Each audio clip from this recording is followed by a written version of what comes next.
वालेकुम। तो आज का हमारा लेक्चर नंबर 3 होगा।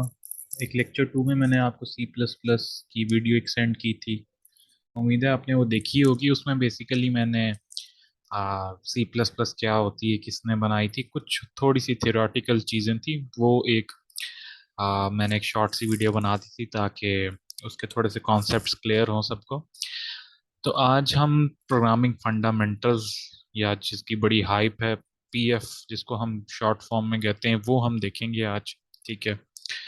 तो इसकी हम कुछ, मैंने क्योंकि क्रैश कोर्स है ये, तो मैं आपको थोड़ा सा समझाऊंगा, जल्दी भी समझाऊंगा लेकिन अच्छे से समझाऊंगा ताकि आपको इजीली समझ आ जाए। तो अब मूव पीएफ पढ़ने से पहले कुछ चीजें होती हैं जो आपके जहन में होनी चाहिए। अब कुछ बच्चों के सवाल आते हैं कि जी लॉजिक बिल्डिंग कैसे अच्छी की जाए, हम प्रॉब्लम सॉल्विंग स्किल्स कैसे अच्छी करेंगे। तो ये तकरीबन वो ही चीजें हैं जो आपकी बेसिक्स होती हैं किसी भी लैंग्वेज को सीखने से पहले। वो अच्छी हो जाए तो आप you are good to go. So हम मूव ऑन करते हैं। हम यहाँ पे देखते हैं algorithms and problem solving techniques. Basically हम कुछ प्रॉब्लम, कोई प्रॉब्लम है उसको सॉल्व करने की टेक्निक्स देखते हैं हम। ठीक है। अच्छा, basic concepts of problem solving में हमारे पास क्या आ जाता है कि जी computer programming is traditionally thought of as a problem solving process. Programming जो भी होती है ना, कोई आप प्रॉब्लम का सॉल्व कर रहे होते हैं, कोई सोल्यूशन निकाल रहे होते हैं। ठीक है। अब जब कोई प्रोग्राम आपने बना लिया, वो किसी पर्टिकुलर चीज का सोल्यूशन है, किसी पर्टिकुलर प्रॉब्लम का सोल्यूशन है। ठीक है। अच्छा, अब कंप्यूटर प्रोग्राम क्या होता है, ये कुछ चीजें हैं जो आपको टर्म्स हैं पता होनी चाहिए, कोई भी पूछे तो आपको फटाफट आती हो। अच्छा, कंप्यूटर प्रोग्राम ये होता है कि सेट ऑफ इंस्ट्रक्शंस होती हैं जो कंप्यूटर को बताती हैं कि आपने क्या करना है और कब करना है। ठीक है। अब वो क्या होती हैं वो हम आगे देखेंगे, लेकिन इसके कुछ दो पार्ट्स होते हैं, एल्गोरिदम और एक सिंटैक्स।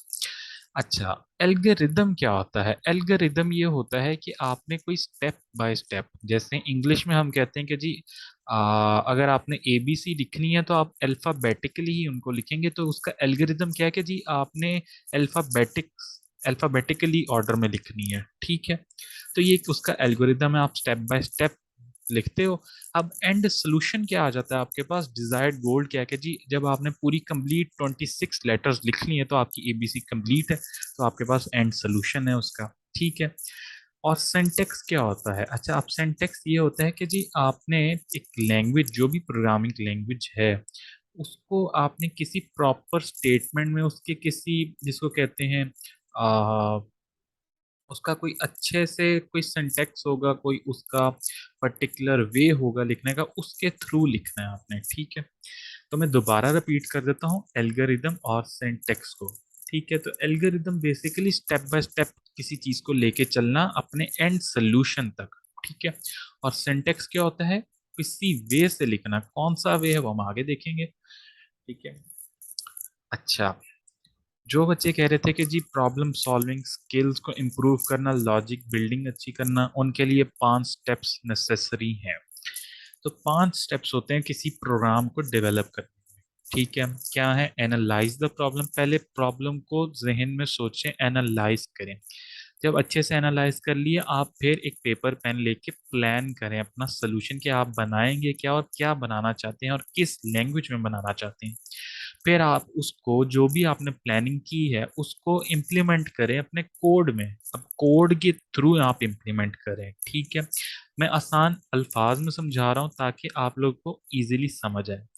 अच्छा, इसके बाद आप उस टेस्टिंग टेस्टिंग करें कि जी जो आपने प्रोग्राम बनाया है, आया कि वो आपके प्रॉब्लम का एंड रिजल्ट या डिजायर्ड सोल्यूशन या गोल पे पहुंच रहा है या नहीं पहुंच रहा। अगर तो पहुंच रहा है तो टेस्टिंग सक्सेसफुल हो गई। नहीं पहुंच रहा तो आपने जो प्रोग्राम लिखा है वो पर्टिकुलर सोल्यूशन के लिए नहीं सही बना हुआ।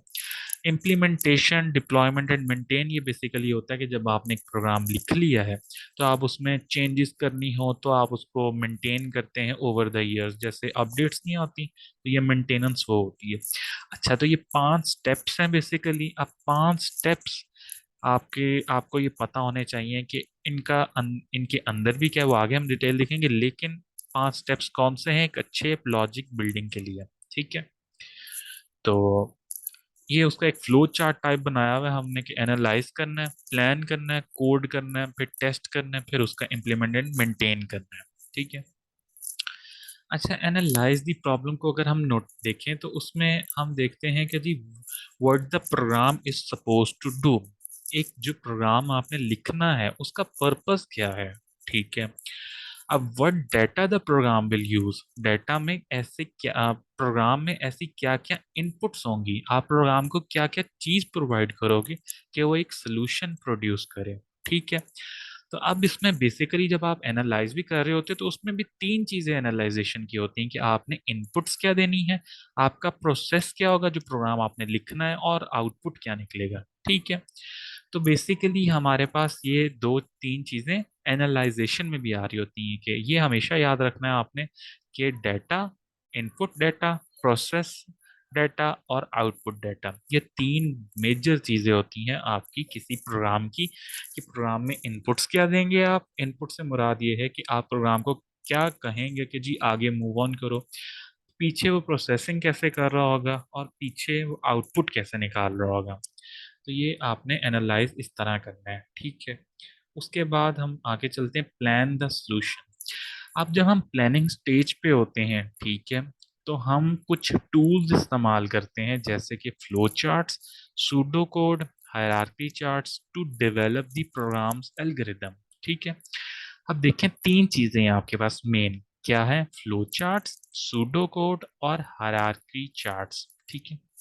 अब यहाँ पे अगर आप देखें, आ, अब यहाँ पे मैं हाईलाइट करूँ इस चीज को, तो यहाँ पे देखें आपके पास आ रहा है कि फ्लो चार्ट, सूडो कोड और हायरार्की चार्ट्स को आपने फॉलो करते हुए कोई प्लानिंग करनी है। अब फ्लो चार्ट क्या होता है? फ्लो चार्ट ऐसे ही होता है जैसे ये मैंने आपको दिखाया था अभी, ये वाला पिछली स्लाइड में मेरे, ये जो है ये वाला फ्लो चार्ट, ये आपका फ्लो चार्ट है कि किसी एक फ्लो में चल रहे हो और आप एंड पे पहुंचते हो।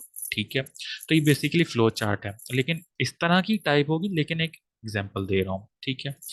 उसके बाद हमने देखा जी सूडो कोड क्या होता है। सूडो कोड कुछ नहीं होता, सिंपली आपने कोई स्टेप बाय स्टेप लिखनी है, लॉजिक लिखनी होती है इंग्लिश लाइक फ्रेजेस में। जैसे आप इंग्लिश में नहीं लिखते, आप कहते हैं कि जी बिलफर्ज में अगर एग्जांपल दूं सूडो कोड की, तो आप कहते हैं कि आपने कैंटीन पे जाना है, कैफे पे जाना है, तो आप क्या करेंगे, क्लास से बाहर निकलेंगे, स्टेयर्स चढ़ेंगे, उसके बाद आप कैफे के डोर पे पहुंचेंगे और कैफे से चीजें लेके फिर क्लास में आ जाएंगे। तो अब अगर आप इनको इंग्लिश में लिख लें तो आप सूडो कोड लिख देंगे इसका सिंपल इंग्लिश में। ठीक है। अच्छा, हायरार्की चार्ट्स हम इतना करते नहीं होते, लेकिन इसको हम सिर्फ एडवांस जाके बहुत देखेंगे। लेकिन फिलहाल अगर आपको डिमॉन्स्ट्रेट करना हो कि पर्टिकुलरली रिलेशनशिप्स क्या हैं आपस में, ठीक है, कि हो सकता है कि जी आपने बिल्डिंग में एंटर होना है, फिर बिल्डिंग के कैफे में जाना है, फिर बिल्डिंग के एडमिनिस्ट्रेशन में जाना है, तो अब कैफे और एडमिनिस्ट्रेशन दो अलग अलग सेक्शंस हैं, उनके दरमियान रिलेशनशिप्स कैसे हैं वो हम स्ट्रक्चर चार्ट के थ्रू देखते हैं। तो प्लान द सोल्यूशन में या प्लानिंग के स्टेज में हम फ्लो चार्ट, सूडो कोड को ज्यादा इस्तेमाल करते हैं। ठीक है। कोड द प्रोग्राम, अब देखें कोड द प्रोग्राम में क्या आ रहा होता है हमारे पास कि दी प्रोग्राम और सोर्स कोड। अब सोर्स कोड क्या होता है, ये टर्म्स मैं आपको साथ साथ एक्सप्लेन भी कर रहा हूँ ताकि आपको जब आप क्लास में जाएं तो आपको ये चीजें थोड़ी बहुत क्लियर हो। ठीक है। और सोर्स कोड क्या होता है? सोर्स कोड वो चीज होती है जो आपने कोड लिखा है ना, वो आपका सोर्स कोड होगा। आप उसको कोड कह लें या सोर्स कोड कह लें, एक ही चीज है। Is written in the programming language selected by the programmer, आप प्रोग्रामर ने कोई लैंग्वेज सेलेक्ट की, आपने वो कोड लिखा, फॉलोइंग दी रूल्स और सिंटेक्स फॉर पर्टिकुलर लैंग्वेज, तो आप किसी वे से या सिंटेक्स से लिखते हैं। ठीक है। अच्छा, अगर हम कोई लैंग्वेज के एरर्स आ जाएं तो उसको हम सिंटेक्स एरर्स कहते हैं। ठीक है। जैसे इंग्लिश में अगर आप टेंस की मिस्टेक कर दें तो आप कहेंगे कि जी इसमें टेंसेस करेक्ट नहीं है। तो ऐसी अगर हम किसी पर्टिकुलर प्रोग्रामिंग लैंग्वेज में गलत सिंटेक्स से लिख दें या गलत वे से लिख दें तो हम कहेंगे सिंटेक्स एरर्स हैं। ठीक है। अच्छा, अब उसके अलावा जब हम कोई प्रोग्राम लिख लेते हैं और वो सिंटेक्स एरर फ्री होता है कि उसमें कोई एरर नहीं होता, तब हम प्रोग्राम को एग्जीक्यूट करेंगे, तब हम प्रोग्राम को एग्जीक्यूट करते हैं। ठीक है। अच्छा, उसके अलावा ये अभी असेंबलर, इंटरप्रेटर, कंपाइलर ये अभी रहने दें। ठीक है, ये मैं बाद में समझाऊंगा, लेकिन हम प्रोग्राम को कोड करना है जब हमने, तो हमने कुछ चीजें देखनी है उसमें। ठीक है। अब आ जाता है टेस्टिंग वाला फेज। टेस्टिंग में ये होता है कि आप जो अब आपने प्रोग्राम लिख लिया है, क्या वो अब आपका एक्सपेक्टेड आउटपुट प्रोड्यूस कर रहा है या नहीं कर रहा। अगर तो रिजल्ट प्रोड्यूस कर रहा है तो वो डिजायर्ड रिजल्ट, अगर आपने प्रोग्राम ही गलत लिखा है तो आपका डिजायर्ड रिजल्ट प्रोड्यूस नहीं करेगा। ठीक है। तो अगर डिजायर्ड रिजल्ट प्रोड्यूस नहीं करेगा तब हमें डिबगिंग करनी होती है। डिबगिंग क्या होती है? डिबगिंग ये होती है कि जो भी आपने पीस ऑफ कोड लिखा है, आप उसको लाइन बाय लाइन चेक करते हैं कि बिलफर्ज ये कोड लिखा हुआ है आपने। ठीक है। आप कहते हैं कि जी मेरा ये कोड काम नहीं कर रहा सही, तो मैं इसको चेक कर लेता हूँ कि इसमें एरर कहाँ है। ठीक है। तो आप यहाँ से स्टार्ट होते हैं, आप देखते हैं कि जी अच्छा इस लाइन ने ये काम किया, इसने ये किया, इसने ये किया, इसने ये किया। अच्छा, आपको पता चलता है कि जी यहाँ पे कोई मिस्टेक हो गई थी। आपने बिलफर्ज कोड करते हुए प्लस लगाना था, आपने लिख दिया उसको माइनस। ठीक है। अब आपने जब माइनस उसको लिख दिया तो जी आपका प्रोग्राम का जो ये वाला जो आउटपुट चल रहा था, ठीक है, तो वो आ गया गलत। ठीक है। उसके बाद आप यहाँ से अपने डिबगिंग के थ्रू आपने उसको ठीक कर लिया। ठीक है। तो जब आप अपना डिबगिंग कर लेते हैं तो आप अपने programmer finds and correct syntax errors in the source code. हो सकता है कोई सिंटेक्स एरर हो तो वो भी आप ठीक कर लेते हैं। हो सकता है कोई एरर ऐसा हो, जैसे मैंने बताया कि जी पॉजिटिव था, आपने प्लस लगाना था लेकिन आपने लगा माइनस दिया, तो ये भी एरर आपको पता चल गया। तो आप एक एक लाइन को चेक करते हैं। ठीक है। अच्छा, so moving on, implementation, deployment and maintain. अब ये बेसिकली पर्पस तो हमारा यही होता है ना कि जब हमने कोई प्रोग्राम लिखा है तो हमने उसकी मेंटेनेंस भी रखनी है। ठीक है। अभी तो हम छोटे छोटे प्रोग्राम्स करेंगे, लेकिन बाद में जाके जब हम आगे जाएंगे तो हम बड़े बड़े जब सिस्टम्स बनाएंगे तो ऑब्वियसली उनकी मेंटेनेंस करनी पड़ती है हमें। तो ये हमारी सारी चीज होती है मेंटेनेंस वाली, कि हम maintaining the program including making appropriate updates to the program as needed. ठीक है। तो अगर मैं इसकी एग्जांपल दूं कि जी डॉलर्स के आजकल रेट बहुत ऊपर नीचे जा रहे हैं, तो अब जहां जहां बैंकिंग सेक्टर में डॉलर्स की रेट होते हैं तो उनको हर दिन एक नया रेट अपडेट करना पड़ता है पर्टिकुलरली। तो अब ये मेंटेनिंग में आ रहा है कि जी उनके पास ऑप्शन उन्होंने रखी हुई है कि जी आप अपडेट कर सकते हैं डॉलर का रेट। अगर वो पहले से ही फिक्स्ड ही रहने देते, मेंटेनेंस वाले पार्ट ना खोलते उसका, तो डॉलर जिस पहले से जिस टाइम प्रोग्राम बना था तब से चलता हुआ वही डॉलर का रेट रहता। सो ये हम मेंटेनिंग वाला काम करते हैं। अच्छा, तो आज का लेक्चर में बेसिकली आपने अपनी लॉजिक बिल्डिंग और प्रॉब्लम सॉल्विंग को देखा कि आप कैसे एक प्रॉब्लम को सॉल्व करते हैं। अच्छा, जो मेजर आपके लिए मैंने दो टास्क इसमें रखे हैं।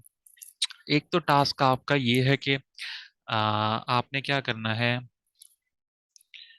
आपने सबसे पहले करना है कि जो भी इसके पॉइंट्स हैं प्रॉब्लम सॉल्विंग के, ठीक है, ये 5 पॉइंट्स हैं, इनको आपने अपने लफ्जों में, ठीक है, इंग्लिश में लफ्जों में अपने छोटे छोटे पॉइंट्स इसके बनाने हैं। ठीक है। एनालाइज द प्रॉब्लम में आपने क्या सीखा, आपने वो लिखना है। प्लान द सोल्यूशन में, कोड में और टेस्ट में, इम्प्लीमेंटेशन में भी ऐसे ही।